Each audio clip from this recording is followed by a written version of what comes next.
샬롬, 평안하셨습니까?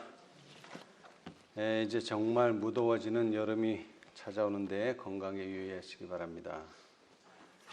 자, 먼저 우리 말씀을 보기 전에 시편의 한 말씀을 좀 보겠습니다. 시편 121편입니다. 시편 121편.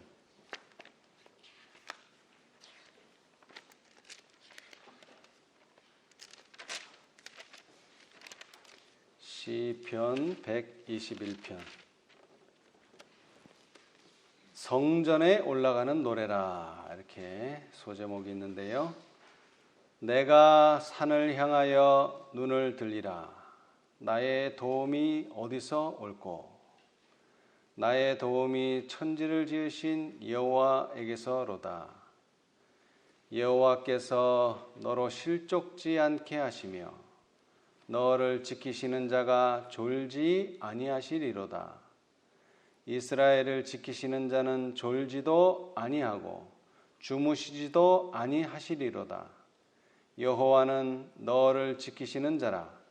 여호와께서 내 우편에서 내 그늘이 되시나니 낮에 해가 너를 상치 아니하며 밤에 달도 너를 해치 아니하리로다. 여호와께서 너를 지켜 모든 환난을 면케 하시며 또 내 영혼을 지키시리로다. 여호와께서 너의 출입을 지금부터 영원까지 지키시리로다. 아멘. 사실 이 노래는 아마 다윗이 지었을 것 같은데, 다윗의 생애를 보면은요, 기름 부음은 이미 받았어요. 그렇죠? 그런데 왕이 되는데 수년이 걸리고, 그것도 그냥 평탄하게 수년이 걸린 게 아니라 죽음에 직면해서 도망 다니는 수년이 지난 후에야 비로소 그는 왕이 될 수 있었습니다. 근데 다윗이 주로 어디로 도망을 다녔을까요? 다윗이 평지로 다녔을까요? 산으로 다녔을까요? 왜 산으로 다닙니까? 평지는 개활지기 때문에 적에게 노출이 잘 돼요. 그렇죠? 그래서 도망자들은 다 산으로 다닙니다. 평지에 다니면 금세 잡혀요. 그래서 산으로 다니는데, 여러분 한번 산을 보세요. 산을 딱 봤을 때 야, 시원하다가 아니라 뭔가 답답하고 뭔가 막혀있고, 그렇죠? 그런데 이 다윗이 산을 향해서 보면서 뭘 생각했을까요? 나의 도움이 어디서 올꼬? 그랬더니 가만히 생각해 보니까 나의 도움이 천지를 지으신 여호와에게서로다. 이것은 다른 뜻이 아니라 능력의 하나님을 말합니다. 첫째 천사의 기별에도 있지만은 물과 땅과 물들의 근원을 만드신 이를 경배하라. 이것은 창조의 능력을 가지신 분이죠. 그런데 종종 우리는 신앙을 하다 보면은 이렇게 기쁨과 도움과 또는 용기가 생길 때도 있지만 반대로 실망과 낙담을 할 때도 있습니다.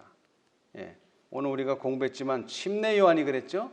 그렇게 열심히 예수님의 전도를 위해서 선구자로서 그렇게 열심히 일하고 활발하게 일했던 침례 요한도 실망한다면 우리가 앞으로 예수님의 재림을 준비하는 우리도 또한 실망을 당할 수도 있을 것입니다.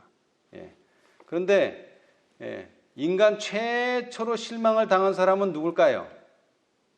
최초로 당연히 아담과 하와겠죠. 그렇죠? 자, 우리 부조와 선지자 봅시다. 부조와 선지자.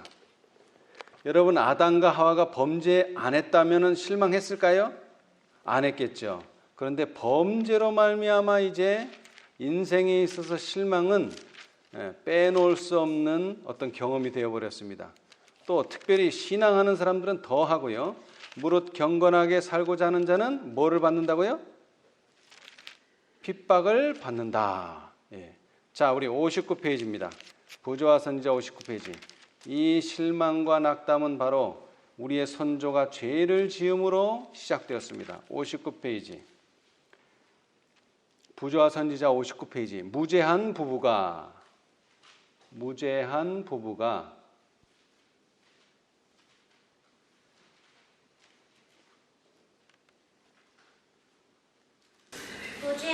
악에 대하여 조금이라도 아는 것은 하나님의 뜻이 아니었다.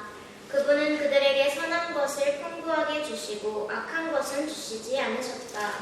그러나 그들은 그분의 명령을 거스르고 금단의 나무 실과를 먹었으며 이제 그들은 평생 동안 그것을 계속 먹을 것이다. 즉 악에 대한 지식을 가지게 될 것이다. 그때로부터 인류는 사단의 유혹으로 고통을 당할 것이었다. 지금까지 그들에게 맡겨졌던 즐거운 노동 대신 걱정과 수고가 그들의 운명이 될 것이었다. 그들은 실망, 슬픔, 고통, 그리고 마침내 죽음을 당할 수밖에 없을 것이었다. 아멘. 예. 자, 그런데 이 죄로 말미암아 하나님의 명령을 거스림으로 말미암아 실망을 온다면 그건 당연한 거지라고 생각할 수 있지만 하나님의 뜻대로 사는 자들이 실망을 당한다면 우리는 이것을 어떻게 생각해야 할까요? 예, 이것이 우리가 오늘 공부할 문제입니다. 자, 또 한 번의 실망이 또 성경에 기록되어 있는데요. 이것은 가데스에서 있었던 실망입니다. 자, 우리 부조와 선지자를 계속 보겠습니다. 388페이지. 두 부류의 실망이 있어요. 두 부류의 실망. 388페이지. 첫 번째 부류는 바로 이스라엘 백성들의 실망입니다. 자, 388페이지. 백성들은 실망과 낙담으로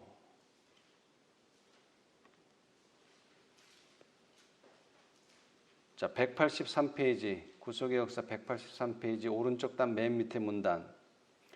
백성들은 실망과 낙담으로 자포자기하였다.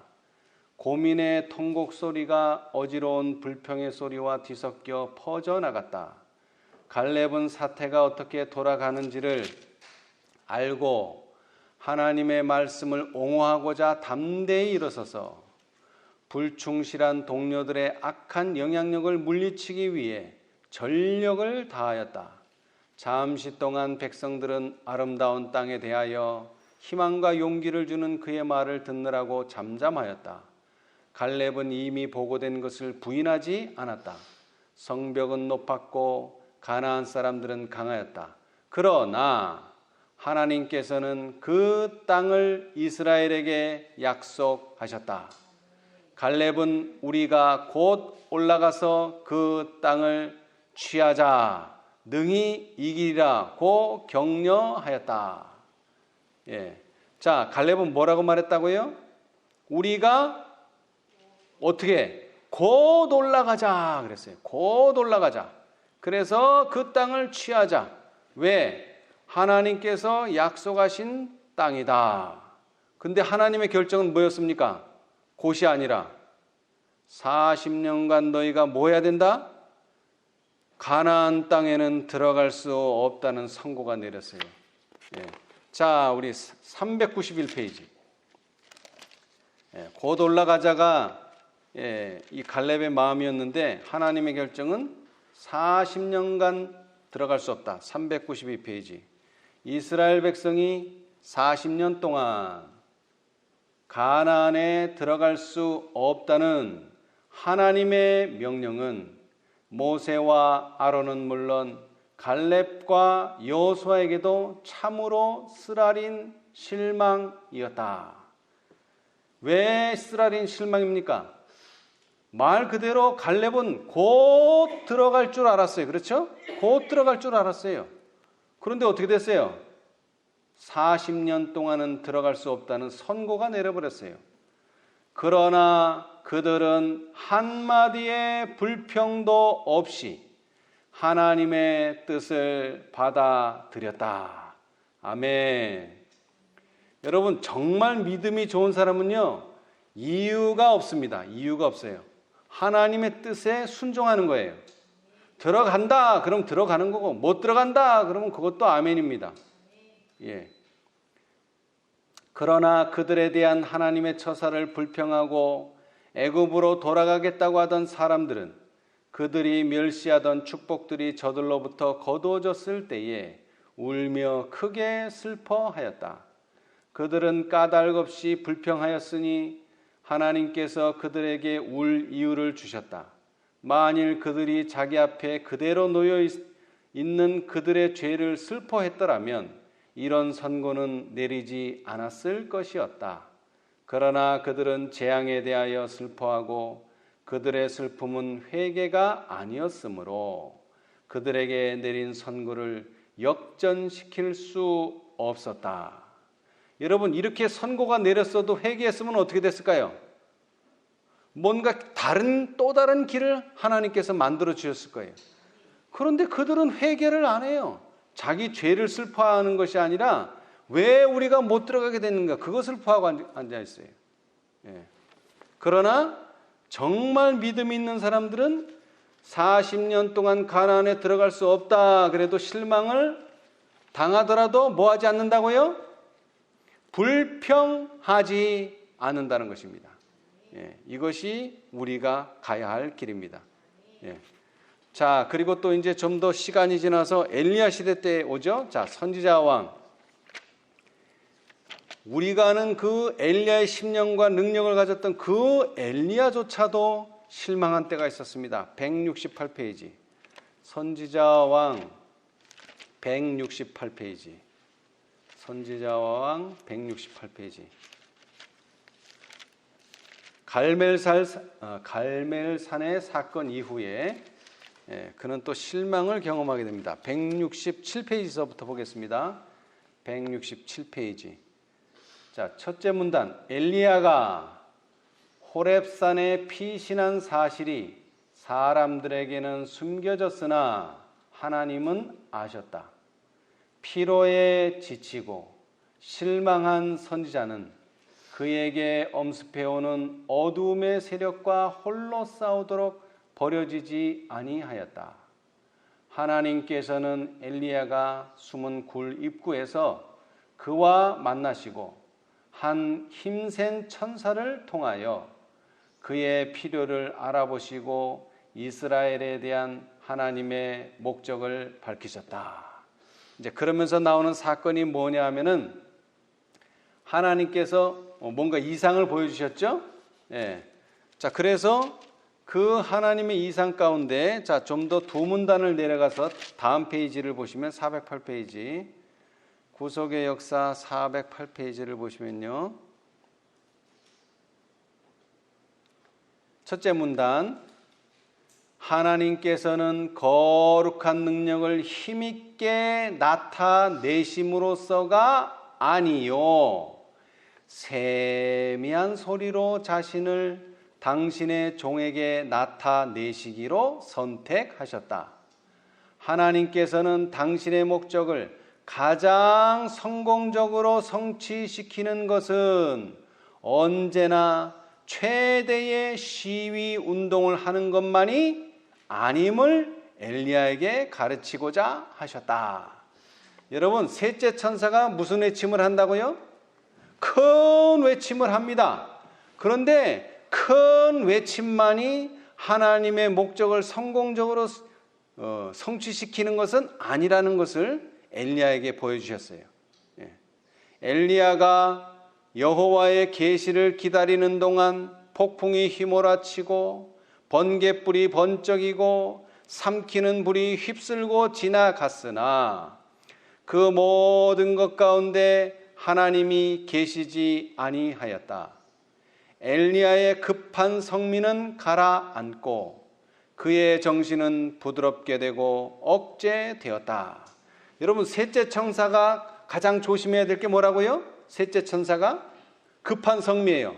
셋째 천사의 끝부분이 뭐죠? 성도들의 인내가 여기 있나니. 그 사업은 아주 조급하게 이루어지는 사업이 아니에요. 그런데 엘리야가 조급하게 하려고 하다가 실망을 당한 거예요. 그래서 엘리야의 급한 성민은 가라앉고, 그리고 이 세미한 음성이 처음부터 나오는 게 아니에요. 그죠? 처음엔 뭐가 나와요? 처음에는 폭풍이 휘몰아치고 번개가 번쩍이고 그 다음에 불이 나타나고 그 다음에 맨 마지막으로 나타나는 게 뭐예요? 그제서야 세미한 음성이 나타나요. 마지막까지 기다려야 돼요.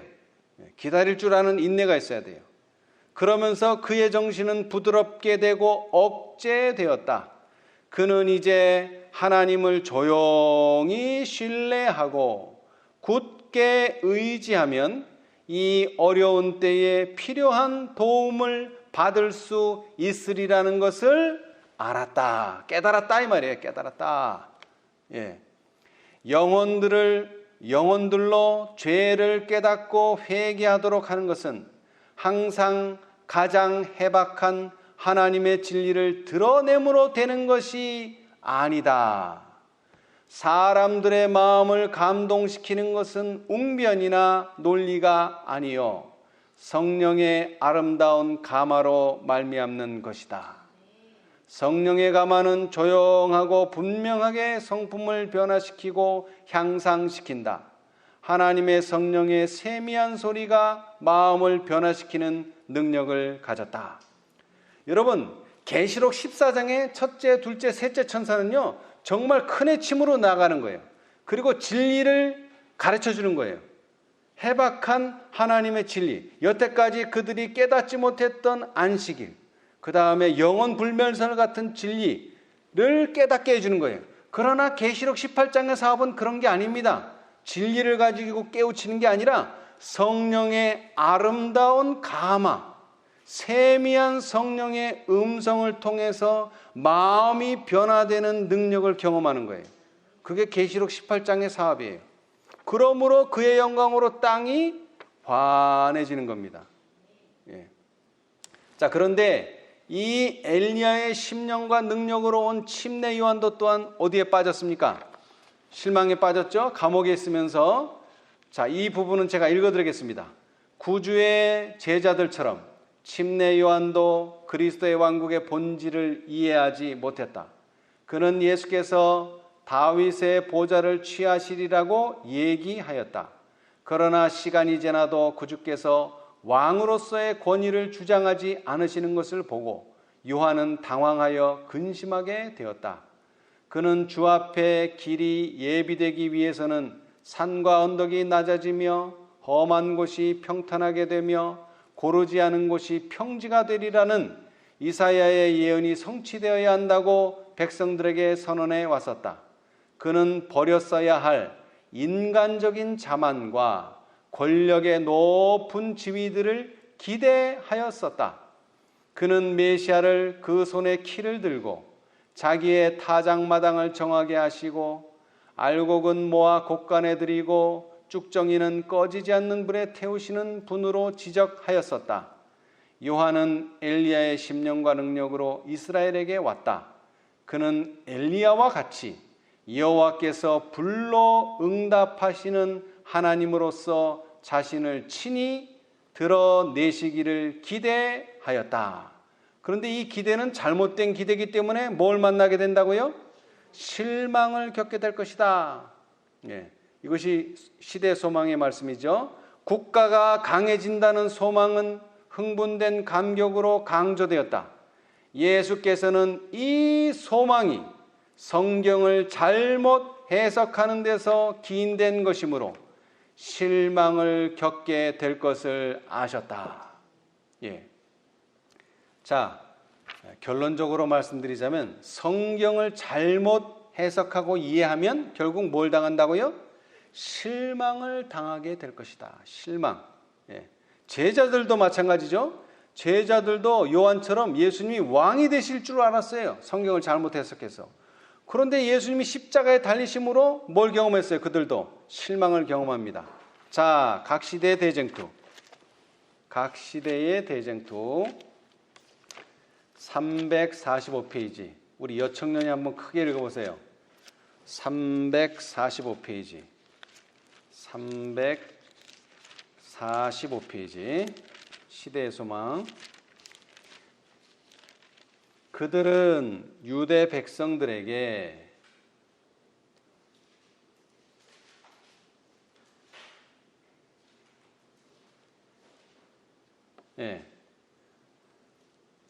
구속역사 1536페이지 오른쪽 단 밑에서 첫 번째 한 단락 좀 읽어주세요. 큰 소리로. 그들은 유대 백성들에게 자비의 초청을 함으로 그들의 의무를 이행하였다. 그리고 그들이 주님께서 다윗의 보좌에 오르실 것으로 기대하고 있을 그때에 주님께서는 뜻밖에도 죄인으로 체포되어 매를 맞으시고 조롱을 받으시고 정죄의 선고를 받아 갈바리의 십자가에 못 박히시는 것을 그들은 목격하였다. 주님께서 무덤에서 쉬고 계시는 동안 제자들의 믿음은 얼마나 큰 실망과 번민으로 충격을 받았던가. 아멘. 여러분, 예수님의 제자들이 완전히 잘못한 건 아닙니다. 그렇죠?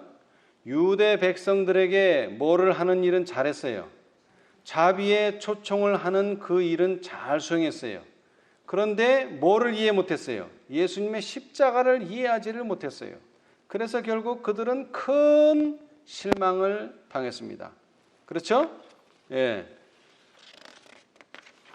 자, 그래서 시대의 소망에 보면은요, 제자들은 그리스도의 생애와 사업을 증거해야만 하였다. 그들의 말을 통하여 주님께서 지상에 사는 모든 백성에게 말씀하셔야만 하였다. 그러나 그리스도의 굴욕과 죽음에 있어서 제자들은 큰 시련과 실망을 맛보아야만 하였다.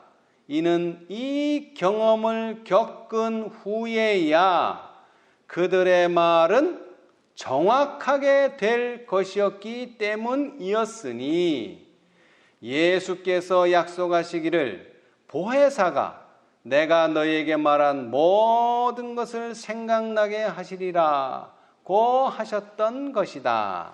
아멘. 여러분, 예수님의 제자들이 자비의 초청은 했지만 정확한 사정은 몰랐어요. 왜? 십자가에 대한 그들의 잘못된 이해 때문에. 그러나 이 큰 시련과 실망을 경험한 다음에는 이제 정확하게 됐어요. 하나도 틀리는 것이 없게 됐어요. 그래서 결국 그들은 이른비 성령을 경험하게 됐죠. 예, 우리도 그렇게 될 것입니다. 그러나 우리가 혹시 실망을 당한다 할지라도 우리는 이 실망이 왜 왔는지 다시 한번 살펴봐야 됩니다. 재림운동에서도 마찬가지죠. 윌리엄 밀러가 왜 실망을 당했습니까? 첫째 천사의 기별을 경험한 그 놀라운 경험자들이 왜 실망을 당했습니까? 기대했던 시간은 지나갔으나 그리스도께서는 당신의 백성을 구원하기 위하여 나타나지 아니하셨다. 진실한 신앙과 사랑으로 구주를 바라보던 사람들은 쓰디쓴 실망을 당하였다. 여러분, 예수님을 거절하고 부인한 사람들이 실망을 당한 게 아닙니다. 진실한 신앙과 사랑으로 구주를 바라보던 사람들은 쓰디쓴 실망을 당하였다. 그럼에도 불구하고 하나님의 목적은 성취되고 있었다. 하나님께서는 소위 재림을 기다리노라고 공언하는 사람들의 마음을 시험하고 계셨다. 아멘. 자, 하나님께서는 이렇게 목적을 가지고 계셨어요. 예. 이 잘못된 기대는 왜 일어났느냐? 착오는 예언적 기간의 계산에 있었던 것이 아니고 2300주야의 끝에 일어날 사건에 대한 오해에 있었다. 그와 같은 오해 때문에 신자들은 실망을 당할 수밖에 없었다. 대쟁투 423페이지. 앞에 읽은 것은 374페이지. 다시 말하자면 누가 실망을 당한다고요? 진실한 신앙과 사랑으로 구주를 바라보던 사람들. 오늘날 많은 사람들이 라오디게아 상태에 빠지는 것을 무슨 잘못돼서 그렇게 되는 줄 생각하는데 그게 과정이에요. 우리가 거듭나고 예수님의 오심을 맞이할 수 있도록 하는 과정 속에서 실망이 필요한 거예요. 그렇게 되는 게 잘못되는 게 아니라. 자, 그래서 우리 각 시대 대쟁투를 한번 보겠습니다. 351페이지. 각 시대의 대쟁투 351페이지. 초대의 제자들처럼, 또 우리 청년들 중에서 누가 한번 큰 소리를 읽어보세요. 초대의 제자들처럼 윌리엄 밀러와 351페이지.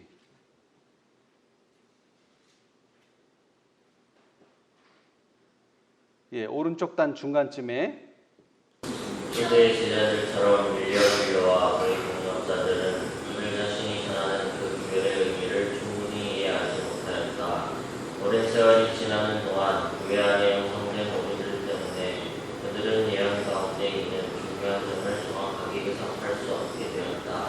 그러므로 그들은 하나님께서 세상에 전하라고 그들에게 맡기신 기회를 전하기는 하였지만 그 의미를 오해함으로 스스로 실망을 당하게 되었다. 아멘. 여러분, 초대 제자들하고 똑같죠? 초대 제자도 자비로운 초청은 잘 전했는데, 그죠? 그건 잘 전했는데 예수님의 십자가를 이해하지 못해서 실망을 당했고, 자, 그 다음에 윌리엄 밀러도 첫째 천사의 기별은 잘 전했는데 뭐를 이해하지 못해서요?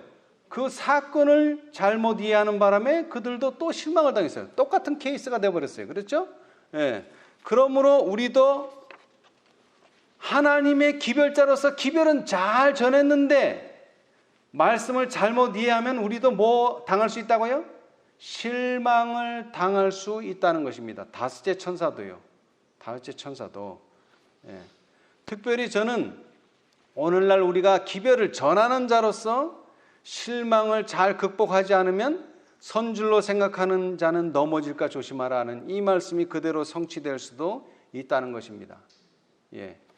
우리가요, 개혁운동에 나오는 것도 참 쉽지 않습니다. 그런데 재림교회를 떠나서 개혁운동에 왔어요. 그런데 그 개혁운동에서 그냥 잘 돼서 이 운동이 또 이 교회가 그 큰 애침으로 하나님의 사업을 마칠 줄 알았는데 개혁운동이 두 무리가 있다는 것을 알게 됐어요.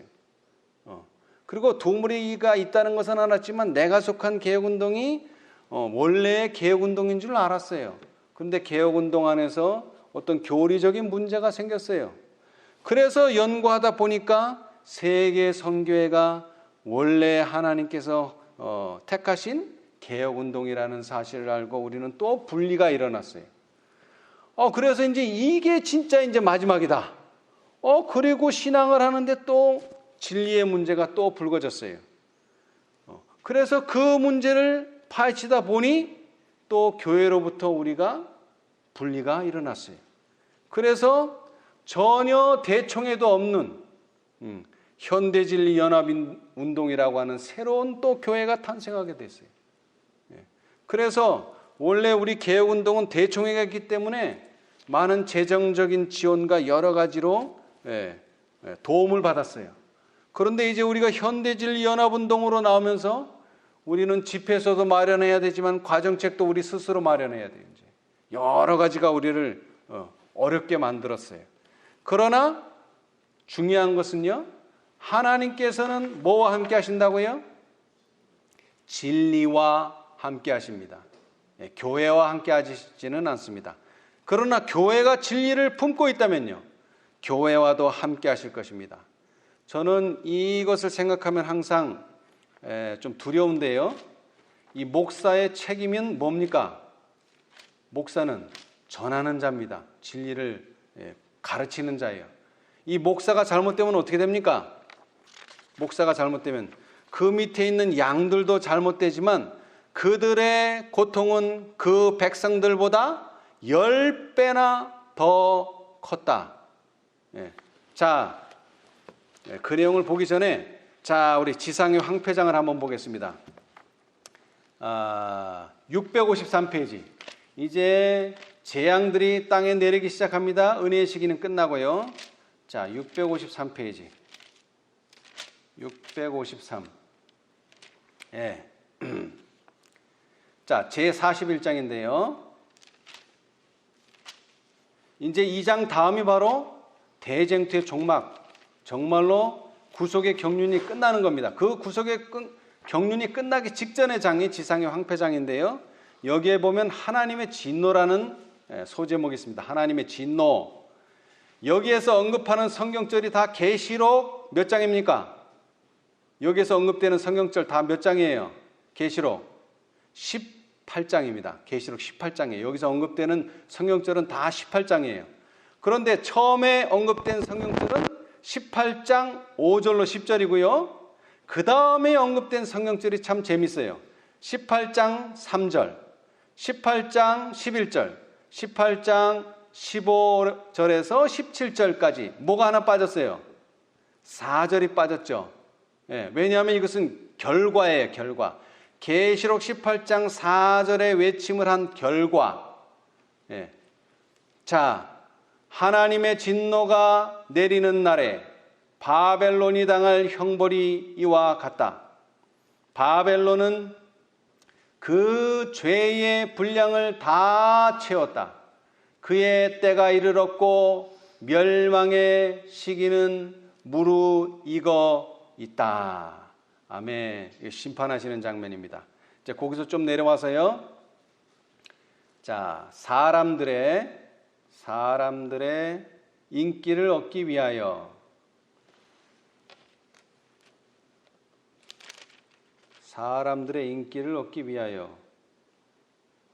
가 어디 있나요?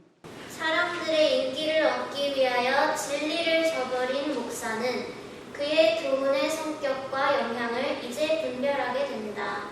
그가 강단에 섰을 때, 거리로 걸어갈 때, 여러 가지 생애의 장면에서 사람들과 교제할 때 전지하신 분의 눈이 언제나 그를 떠나지 아니한 것이 분명하다.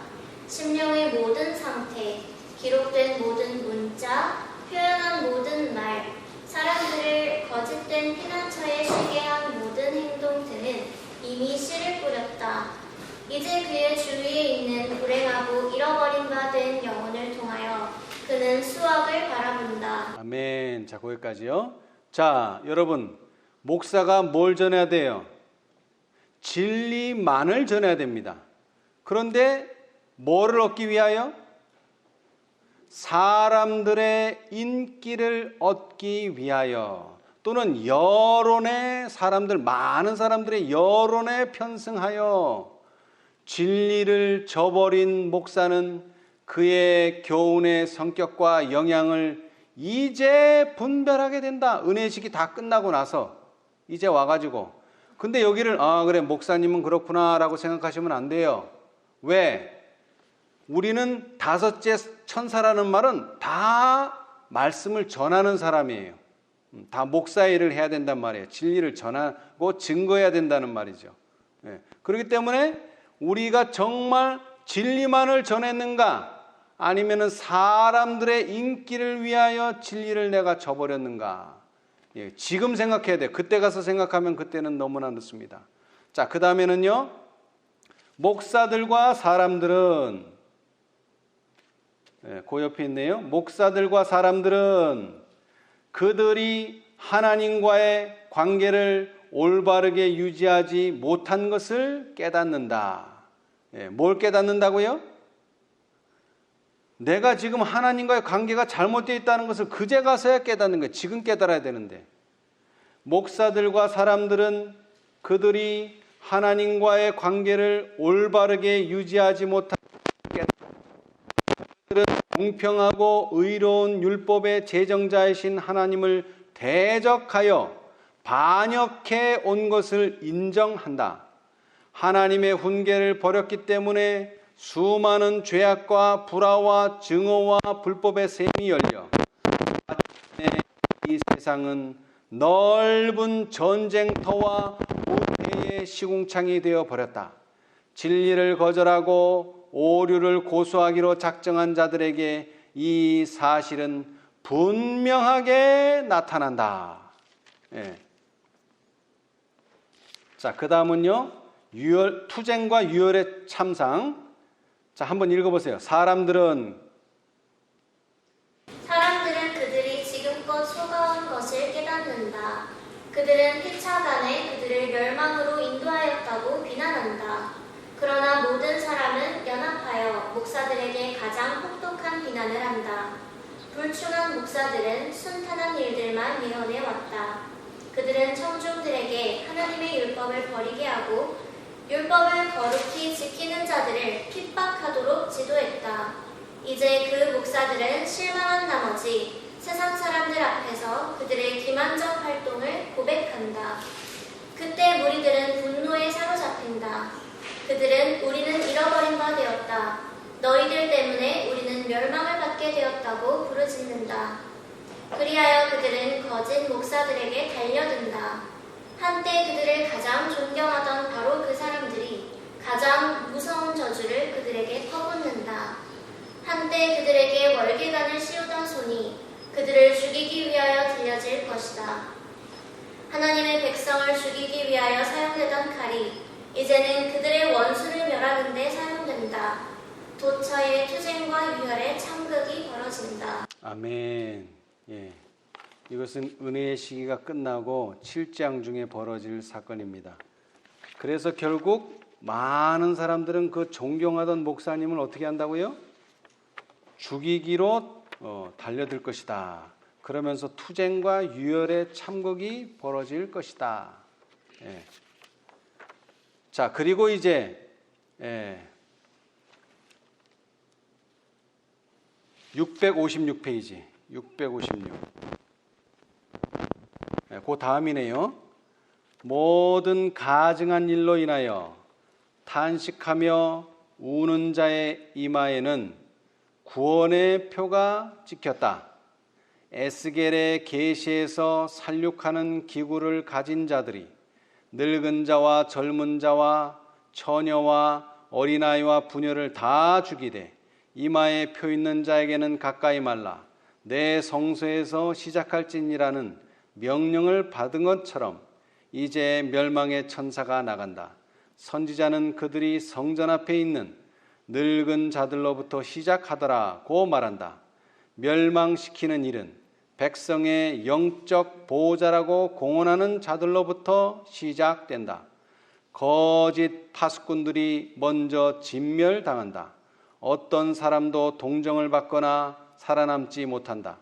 남자, 여자, 소녀, 어린이들이 모두 멸망당한다. 아멘. 자, 앞부분에서는 목사라고 말했지만 여기서는 뭐라고 말했습니까? 파수꾼이라 말했어요. 파수꾼. 이 파수꾼은요, 특별히 넷째 천사와 다섯째 천사를 의미합니다. 그런데 그들이 자신들의 일을 제대로 하지 못한다면 멸망의 천사가 멸망할 때에 거기에는 인정사정 없이 남자, 여자, 소녀, 어린이 못할 것 없이 입맞지 않은 자들은 모두 살육을 당하게 될 것입니다. 예. 자, 이제 마지막으로요. 초기 문집을 한번 읽어보겠습니다. 초기 문집. 초기 문집 282페이지. 큰 해침이 지나가고요. 그 다음에 셋째 천사의 기별이 맞춰짐 장에 나오는 내용입니다. 셋째 천사의 기별이 맞춰짐. 마지막 문단. 악인들은 재앙을 받게 될 때 몹시 화가 났다. 한번 읽어보세요. 악인들은 재앙을 받게 될 때 몹시 화가 났다. 그것은 바로 가공할 만한 두려운 고통의 광경이었다. 부모들은 그들의 자녀들을, 자녀들은 부모들을, 그리고 형제들은 자매들을, 자매들은 형제들을 서로 가혹하게 책망하였다. 사방에서 통곡 소리가 크게 들려왔다. 이 재난을 면하게 해줄 진리를 받아들이지 못하게 한 사람은 너였다. 백성들은 그들의 목사들을 향하여 심한 욕을 퍼부으며 비난하기를 너희들은 우리에게 경고를 주지 않았다. 너희들은 우리에게 온 세상이 다 돌이키게 될 것이라고 말했으며 일어나는 모든 두려움을 잠재우기 위해 평안하다, 평안하다 하고 외쳤다. 너희는 우리에게 이때에 관하여는 말해주지 않았다.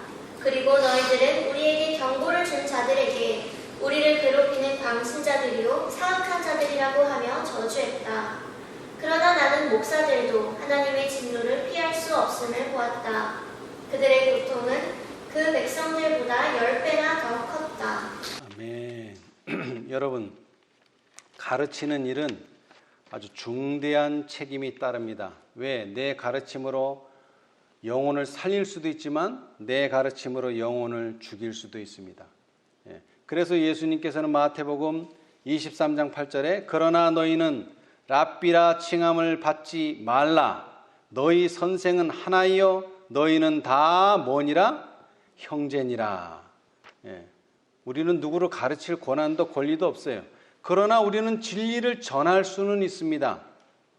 그런데 우리가 전한 진리가 진리가 아니라 인기를 받기 위하여 진리를 부인하는 진리를 전한다면, 거짓 진리를 전한다면 우리는 하나님께로부터 10배나 더 큰 재앙을 받게 될 것입니다.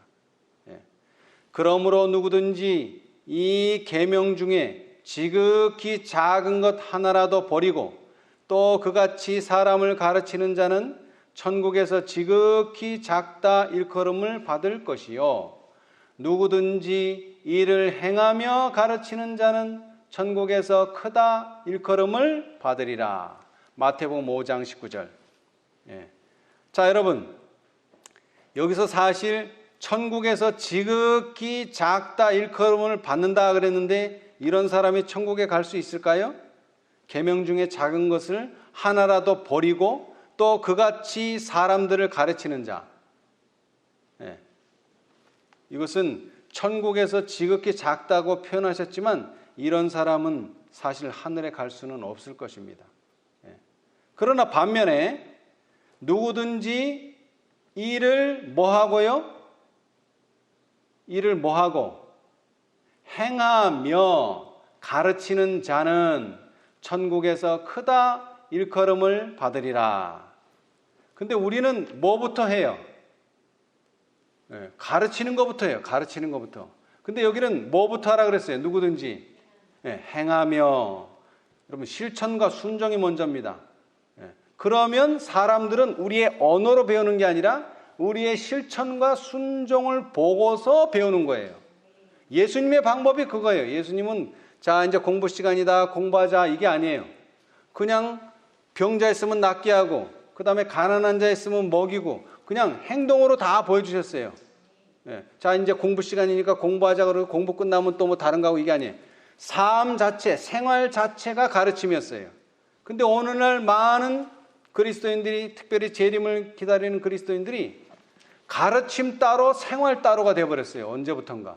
그게 라오디게 상태예요. 그것을 해결해 주는 것이 계시록 18장 천사입니다.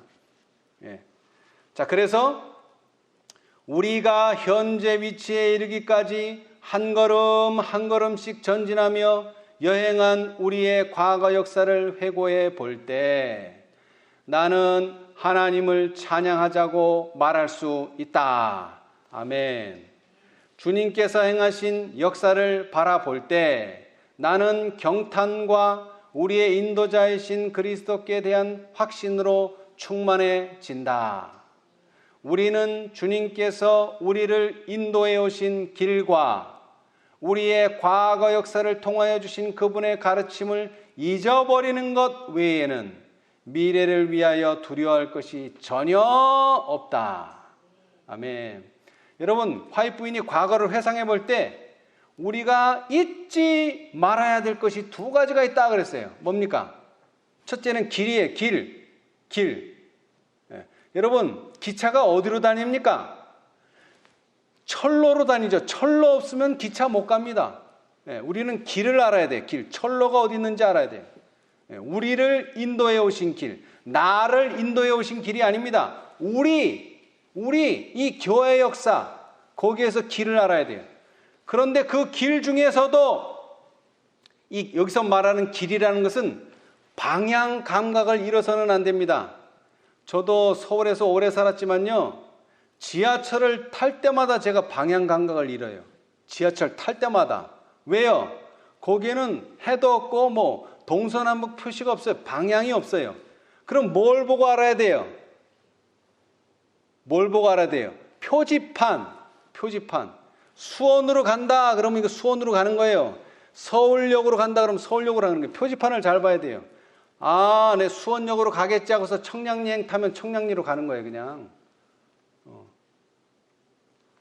오직 나의 의인은 믿음으로 말미암아 살리라. 또한 뒤로 물러가면 내 마음이 저를 기뻐하지 아니하리라 하셨느니라. 히브리서 10장 38절. 여러분, 길에서는 그 길에 있다는 것도 중요하지만 그 길에서 어디로 가야 돼요? 앞으로 나아가야 돼요. 절대 뒤로 가서는 안 돼요. 뒤로 가서는 안 됩니다. 우리의 인도에 오신 길을 통해서 우리는 앞으로 계속 전진해 나가야 됩니다. 자, 그 다음에 두 번째는 가르침이에요. 가르침. 그분의 가르침. 그런데 그분의 가르침은 그냥 가르침이 아니에요. 우리의 과거 역사를 통하여 주신 그분의 가르침. 예수께서, 자, 이것은 찾아봅시다. 마태복음 13장.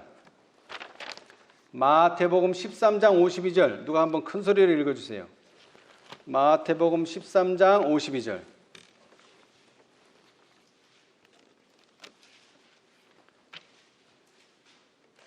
예수께서 가라사대 그러므로 천국의 제자된 서기관마다 마치 새 것과 옛 것을 그 곳간에서 내어오는 집주인과 같으니라. 아멘.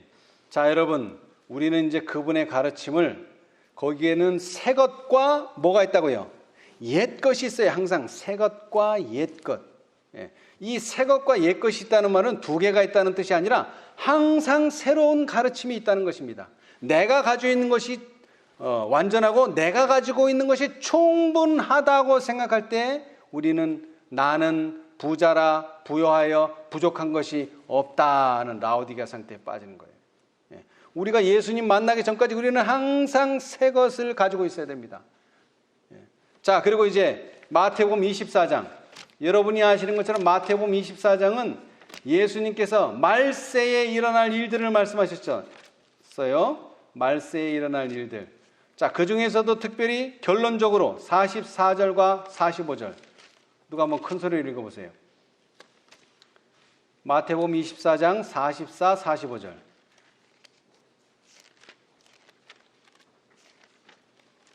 이러므로 너희도 예비하고 있으라. 생각지 않은 때에 인자가 오리라. 충성되고 지혜 있는 종이 되어 주 안에 그 집 사람들을 맡아 때를 따라 양식을 나눠줄 자가 누구뇨. 아멘. 주인이 올 때에 그 종에 이렇게 하는 것을 보면 그 종이 뭐가 있으리로다? 복이 있으리로다. 아멘. 여러분, 이런 복을 받기를 원치 않으십니까? 예. 자, 그러기 위해서는 뭐를 알아야 됩니까? 때를 알아야 돼요. 때. 지금 계시록 14장의 때인지 계시록 18장의 때인지 셋째인지 넷째인지 다섯째인지 때를 잘 분별해야 됩니다. 그래서 그 때에 맞는 양식을 줘야 돼요. 제가 어떤 분을 알고 있는데요. 그 집에 강아지가 한 마리 있었어요. 아주 비싼 개래요. 진돗개라는데. 근데 어느 날 가보니까 개가 발을 기부스를 하고 있더라고요. 저는 개가 기부스한 거 처음 봤어요. 기부스를 했어요, 이렇게. 그리고 왜 개가 이렇게 기부스를 했냐 그랬더니 개 사료가요, 여러 가지가 있대요. 여러 가지가. 지금 얘는 강아지라 강아지 때 먹어야 되는 칼슘이 풍부한 걸 먹어야 되는데 모르고 그냥 아무 사료나 먹인 거예요. 성견을 먹여가지고 칼슘이 부족해서 얘가 발이 휘어대는 거예요. 때를 따라 우리는 먹어야 돼요. 심었을 때, 그 다음에 자라날 때, 그 다음에 열매 맺을 때마다 이 영양소가 다 달라요. 그런데 그 때를 모르고 그냥 내가 먹는 게 좋다 하고서 먹고 있는 순간에 예수님께서 갑자기 오시면서 왜 지금 여기에 있느냐? 엘리야에게 한 말씀이 그렇죠? 왜 네가 지금 여기에 있느냐? 여기는 네가 있을 때가 아니다. 지금 때가 어느 때인데 왜 여기 있느냐 이거예요. 때를 분별하지 못한 거예요. 왜? 도망을 가버렸기 때문에. 마찬가지로 오늘 이 시대에 우리는 하나님께 충성되기도 해야 되지만 또 뭐한 종이 되라고요? 지혜 있는 종이 되어 주인에게 그 집 사람들을 맡아 때를 따라 양식을 나눠줄 자가 누구뇨? 주인이 올 때에 그 종에 이렇게 하는 것을 보면 그 종이 복이 있으리로다. 아멘. 우리 모두 때를 따라 양식을 나눠주는 그러한 충성되고 지혜로운 종이 되시기를 간절히 바라면서 오늘 말씀 마치겠습니다. 감사합니다. 하늘에 계시는 감사하신 저희들의 아버지, 우리가 산을 향하여 당신의 도움을 구할 때 참으로 그 도움이 무엇인지 모를 때가 너무나 많습니다. 주님 도와주셔서 오늘 때를 따라 양식을 주신다고 하셨사오니, 또 당신의 충성스럽고 지혜로운 자가 그렇게 한다고 하셨사오니, 우리가 다 그러한 영적 파수꾼 될 수 있도록 축복하여 주시옵소서. 그러나 우리의 맡은 바 직무를 감당치 못할 때에 거짓 파수꾼이 됩니다. 주님 도와주셔서 우리는 인기를 바라거나 여론에 편승하는 자가 되지 아니하고 오직 말씀과 증언을 통해서만, 진리의 말씀만을 증거하는 우리 모두가 될 수 있도록 축복하여 주시옵소서. 주님이시여, 환난의 날에 많은 사람들이 이러한 거짓을 증거한 목사들을 향하여 분노하고 그들을 죽이고자 달려든다고 하는 사실을 보았습니다. 또한 10배나 더한 진노를 당한다는 말씀을 보았습니다. 주님 도와주셔서 이제 우리의 랍비요, 우리의 선생님은 오직 한 분이십니다. 주님께 우리 모두 배우는 자가 먼저 될 수 있도록 축복하여 주시옵소서. 그리고 우리의 배운 바를 실천함으로 말미암아 우리가 다른 사람을 가르칠 수 있도록 도와주시옵소서. 그리하여 주님께서 원하시는 놀라운 변화, 마음의 변화가 우리부터 일어나고 우리 주의 많은 사람들을 성령의 감동으로 변화시킬 수 있도록 축복하여 주시옵소서.